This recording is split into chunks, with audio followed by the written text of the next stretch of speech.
정성산 TV를 애청해주고 계시는 대한민국 국민 여러분, 해외 동포 여러분, 탈북민 여러분들과 해외에 계시는 북한 동포 여러분 안녕하십니까? 이번 시간에는 정성산 TV 단독 속보, 윤석열 대통령의 거부권과 윤석열 대통령의 진짜 무서운 전략은 이것이다. 이제 곧 뒤집어진다 라는 소식을 전달해 드리도록 하겠습니다. 그전 방송에서도 말씀을 해 드렸습니다만, 이 윤석열 대통령의 최측근인 제 지인이 그 전에 윤석열 대통령과 관련된 소식을 알려주었었지요. 한동안 연락이 없었는데 이분이 연락이 왔어요. 그러면서 얼마 전에 방송했던 제가 검찰청에 있는 형이 보내온 메시지를 방송하지 않았습니까? 윤석열 대통령 적폐청산 시동 걸었다. 너무나도 잘 봤다며 이렇게 좀 방송을 해달라. 그래서 그러면 제가 질문을 드릴 테니 카톡으로 좀 보내주십시오. 했더니 이제 카톡으로 보내왔습니다. 우리는 윤석열 대통령님을 믿고 정강훈 목사님과 함께 제2의 4.19 혁명, 5.16 국민 대혁명을 일으켜 뒤집어 엎어야 합니다. 정성산 TV 좋아요, 구독, 알림은 큰 힘이 되겠습니다. 후원해 주셔서 감사합니다. 자, 우선 뉴데일리에 이 소식을 전달해 드리고 제 지인의 소식을 전달해 드리도록 하겠습니다. 야당에 의해 폭고, 이제 윤희 거부권으로 맞서는 길밖에 없다. 자, 저도 사실은 이거를 계속 쓰면은 어떻게 될까 괜히 더 윤 대통령에 대한 지지율을 내려가는 거 아니냐 하는 어쨌든지 간에 자, 요거부터 좀 전달해 드릴게요. 자, 국회에서 협치가 뭉개지고 대야 독주가 정점으로 치달으면서 국정을 운영하는 윤석열 대통령이 선택의 기로에 놓였습니다. 국회의장과 11개 국회 상임위원장도 모자라 남은 7개 상임위원장 자리까지 모두 가져가겠다고 엄포를 놓고 있는 더불어민주당의 정치적 폭고에 대통령실은 대통령 제의 요구권, 거부권 행사 명분이 뚜렷해졌다고 맞대응 방침을 밝혔습니다. 정치권에 따르면 대통령실 고위 관계자는 민주당이 대화와 타협이라는 위해 민주주의의 본령을 외면하고 힘자랑, 일변도의 국회 운영을 고집한다면 대통령 제의 요구권, 거부권 행사의 명분은 더욱 견고해질 것이라고 했습니다.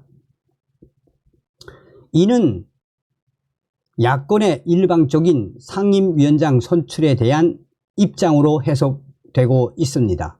지난 10일 민주당과 조국혁신당, 개혁신당, 진보당은 이날 오후 제415회 국회 임시회 제2차 본회의에서 10개 상임위원장과 예산결산 특별위원장을 각각 선출했습니다.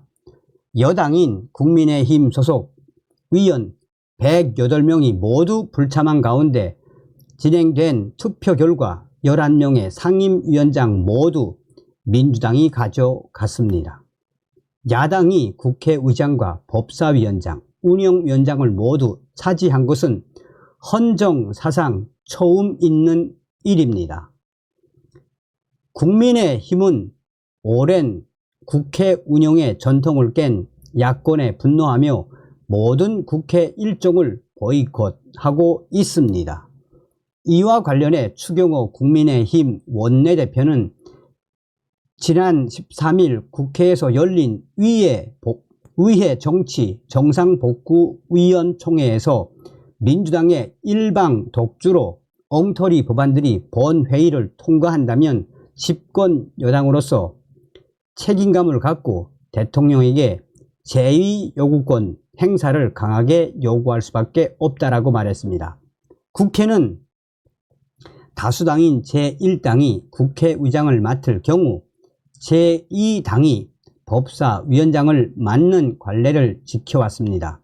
법사위는 국회로 넘어온 법안의 최종 관문 역할을 하는 것으로 여야는 상호 견제 차원에서 법사위원장 자리를 제2당에 양보해 왔었습니다. 즉 법사위원장을 제2당이 맡는다는 건 국회가 단순히 의석수에 치우치지 않고 협치를 통해 국회를 이끌어 가겠다는 상징적 원구성 관례였습니다.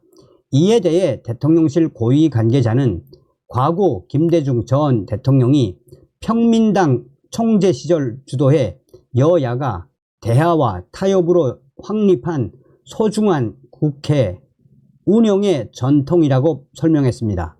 연장선상에서 운영위원장 자리는 그간 대통령 소속 정당인 여당 몫이었습니다. 2004년 17대 국회에서 이어져 온 여야의 공든탑은 제22대 국회의원 총선거에서 175석을 확보한 다수당 민주당에 의해 무너졌습니다. 국민의힘이 지난 10일 오후 민주당과의 협상에서 운영위원장까지 양보하는 절충안을 제시했으나 민주당은 그 자리에서 제안을 거부했습니다. 민주당은 다수결을 무기 삼아 남은 7개 상임위원장 자리까지 가져가겠다는 입장입니다. 국회를 다수로 장악한 민주당이 22대 국회 내내 유리한 법안은 주먹구구식으로 처리하고 불리하거나 껄끄러운 법안은 뭉개겠다는 것으로 풀이됩니다. 더욱이 중립은 뭘 가치가 아니다라고 공언한 우원식 국회의장의 당선 소감에서 향후 민주당이 장악한 각 상임위도 중립을 기대하긴 힘들 것으로 예상됩니다. 실제로 2020년 21대 국회 전반기 때 여당이었던 민주당이 전체 상임위원장 18개 자리를 모두 독식한 뒤 임대차 3법 등 쟁점 법안을 사흘 만에 본회의를 통과한 적이 있습니다. 당시 법안 심의를 제대로 하지 않았다는 비판이 제기됐고 이후 부동산 시장도 혼란에 빠졌습니다. 반면 도이치모터스 주가 조작 사건의 경우 전 정부인 문재인 정부 때부터 수사가 진행됐으나 이제서야 특검을 주장하는 등 이중적인 태도를 보이고 있습니다. 여기에 다 들어가 있어요. 오늘 제가 말씀드릴 거. 결국 야당에 의해 폭거에 제동을 걸 수 있는 길은 결국 대통령에게 헌법상 주어진 권리인 거부권 행사뿐입니다. 국민이 선출해 국가를 이끌어가는 대통령은 국회에서의 소모적 논쟁을 막고 특검이라는 정쟁에 휘둘리지 않도록 중심을 잡아야 할 의무가 있습니다. 대통령실 관계자도 대통령은 헌법을 수호할 책임이 있다라며 임대차 3법처럼 야당이 무리한 법안을 강행 처리한다면 거부권을 사용할 수밖에 없을 것이라고 전했습니다. 민주주의의 상징인 미국에서는 루즈벨트 대통령이 임기 중 총 635건의 거부권을 행사하기도 했습니다. 윤석열 대통령은 제21대 국회에서 법률안 14건에 대해 거부권을 행사했습니다. 국민의힘은 대통령제에서 거부권은 대통령이 국회 권력에 대응하는 방법이라고 밝혔습니다. 자, 제가 왜 이 소식을 여러분들에게 들려드렸는지 이 소식을 보면 제 지인의 소식을 보면은 뚜렷하게 이제 나타납니다. 제가 질문을 했습니다. 전화 통화를 하다가 안 되겠습니다. 제가 질문을 드릴 테니 내용을 좀 보내주십시오.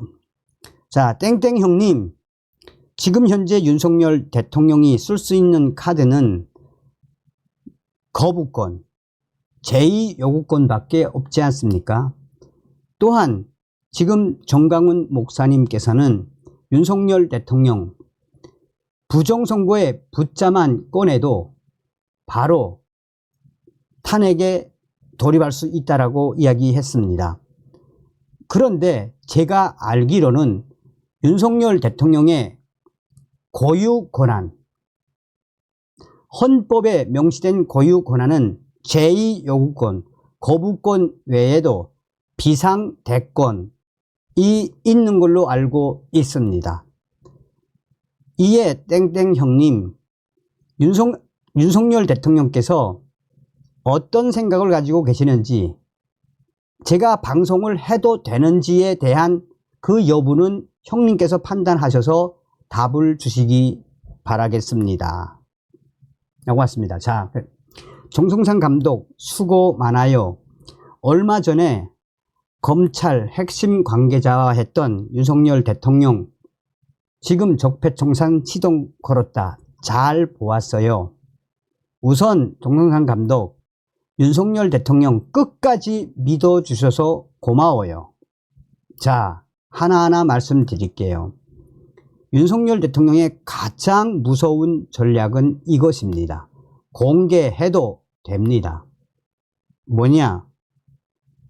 법대로. 응?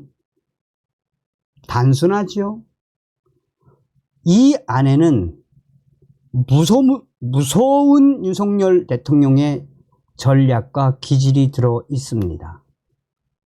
실은 윤석열 대통령 집권한 이후 2년 동안 문재인 전 정권이 임명했던 대법원, 또 검찰 핵심 관계자, 또 국방부, 나아가 국가정보원까지 문재인이가 심어놓은 국가요직의 이 알박기들 때문에 이것을 바로잡기 위해 정말 보이지 않는 전쟁을 많이 했습니다. 단적인 예로 윤석열 대통령이 이번에 검찰 인사를 한 것을 보면 바로 알 수 있습니다. 이거는 언론에 다 공개된 부분인데, 공개된 부분인데, 윤석열 대통령이 사실상 친문재인 정권에 의해 임명된 사법부의 여러 친문 세력들, 한동훈 전 법무부 장관이 칠 수 있을 거라고 생각하고 법무부 장관에 임명했을까요? 윤석열 대통령께서 친문재인, 친민주당 성향의 정치 검찰들이 득실되고 있는 이 검찰을 과연 이원석 총장이 바로잡을 수 있을 거라고 생각하고 임명을 했을까요?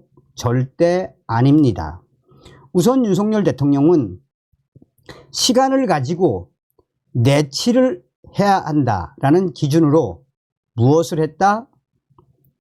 법원, 지금도 대법원에 기생하고 있는 친북주의 성향의 판사들, 친민주당, 친문재인 성향의 판사들과의 전쟁 중인 것은 알고 있겠죠. 그리고 보편적으로 드러난 것이 이번 5월 달에 단행을 한 검찰 인사입니다. 또한 얼마 전에 윤석열 대통령이 민정수석실을 다시 하겠다.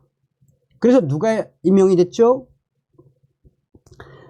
지금 민정수석 이름만 들어도, 박주현 이름만 들어도 이 친문재인 성향의 정치 검찰들과 정치 판사들은 부들부들 떠는 사람입니다. 이번에 윤석열 대통령의 민정수석실 재편에 이 소식에 지금 사법부에 수많은 자들이 스스로 옷을 벗고 나갔지요. 무엇이겠습니까? 그들 스스로가 앞으로 벌어질 일을 예측했다는 것입니다.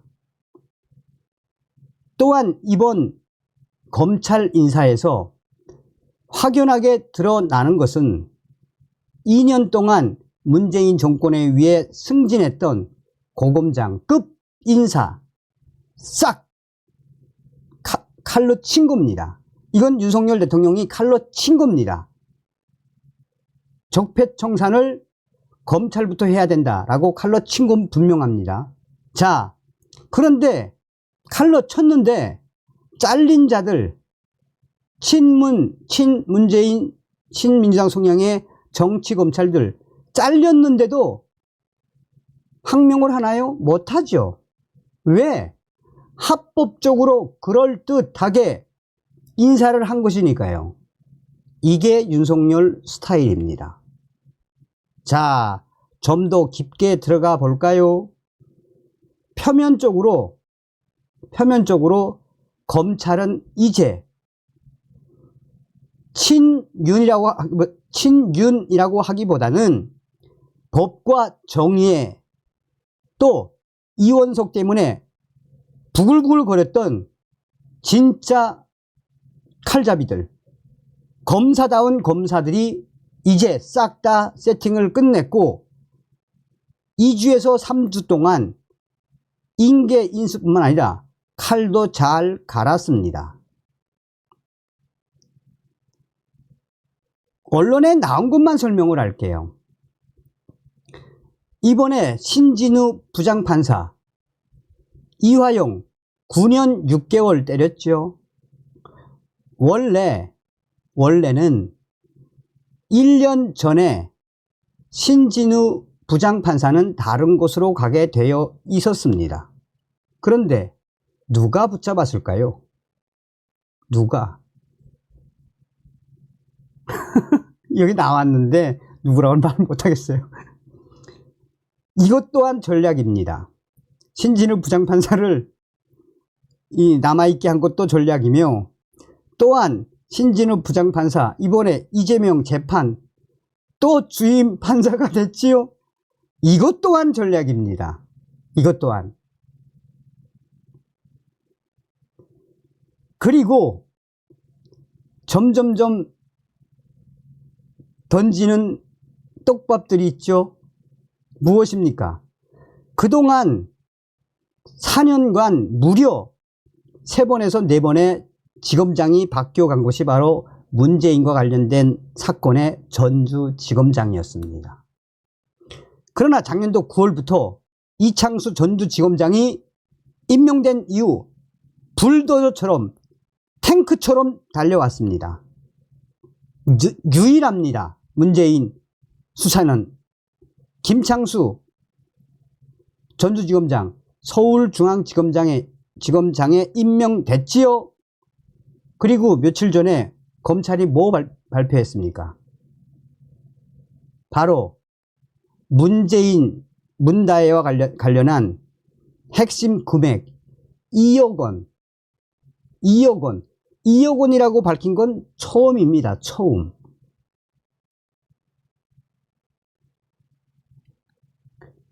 조국에 대해서 말해볼까요? 조국은 그냥 끝났다고 보면 됩니다. 감옥 갑니다. 조국은. 자, 슬슬 정리를 해 드릴게요. 다시 한번 되짚자면은 윤석열 대통령의 가장 무서운 전략이 이것, 법대로. 단순하지만 이제 좀 무서워지나요? 자, 앞으로 범야권 작게는 30명, 많게는 50명 이상이, 그 중에서 확실한 것은 최소한 20명 정도 당선 무효형 받습니다. 당선 무효형. 자, 지금 새롭게 세팅이 된 40명 정도의 고검장급 윤곽은 윤석열하고는 가까워야 한다라는 검사들. 자, 누구죠? 자, 이번에 일부러 이제 내보냈죠. 자, 이제 하나하나 정리를 하자면 범야권 적게는 30명, 많게는 50명 이상이, 그 중에서 30명 정도는 당선 무효용은 확실입니다. 확실. 왜 이런 이야기를 하느냐. 지금 여러분, 지금 현재 정동상 감독도 알겠지만 인사가 만사라고 윤석열 대통령 2년 동안 친문재인 세력들이 장악한 검찰 때를 딱 기다린 겁니다. 그리고 이제 세팅이 완료됐고 본격적으로 이미 들어갔지만, 적폐가 들어갔지만 지금 본격적으로 대역전이 이제 시작될 것입니다. 곧 뒤집어지게 될 것입니다. 정성산 TV 시청자 여러분들, 윤석열 대통령을 믿어 주십시오. 저도 그분과 수십 년간 지내왔지만 윤석열 대통령은 첫째, 사심이 없는 분입니다. 사심이. 둘째, 윤석열 대통령은 무시무시한 무서운 사람입니다. 무서운 사람. 셋째, 윤석열 대통령은 때를 기다릴 줄 아는 사람입니다. 그래서 정동상 감독께서 윤석열 대통령님에 대한 이런 전략을 소상하게 전달해 주시기 바라며, 이제 곧 뒤집어진다라는 이 핵심의 워딩은 무엇이다? 죄를 짓고 당선된 민주당 또 조국당 믿으셔도 됩니다. 여러분들은 어떤 생각이 드십니까? 그죠? 제가 왜 그랬냐면, 왜 여쭤봤냐면, 아니 형님, 윤석열 대통령 쓸 수 있는 카드는 거부권밖에 없는데, 내 비상대권에 대해서는 제가 이제 일부러 제가 방송을 안 해드렸는데, 뭐냐, 이러다가 탄핵 훅 들어오면 어떡하려고 그럽니까? 좋지. 왜? 자, 여기에 없는 이야기예요. 샬라미 작전으로 가겠다 이거예요. 샬라미 작전. 한마디로 너희들 이제 들어오면, 입법 독주로 이제 법안이 들어오면 계속 거부권. 그럼 얼마나 열받겠습니까?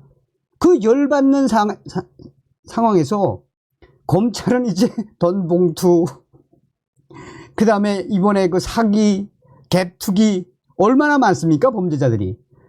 걔네들 하나 불러다 이제 조사를 하기 시작하면 더 열받게 되는 거지, 얘네들이.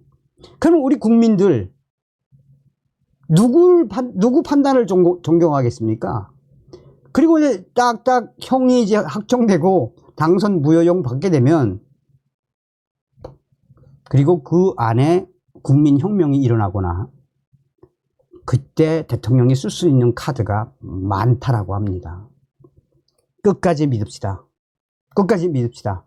확인된 사실만으로도 우리는 끝까지 믿읍시다. 다음 시간에 뵙겠습니다. 멸공.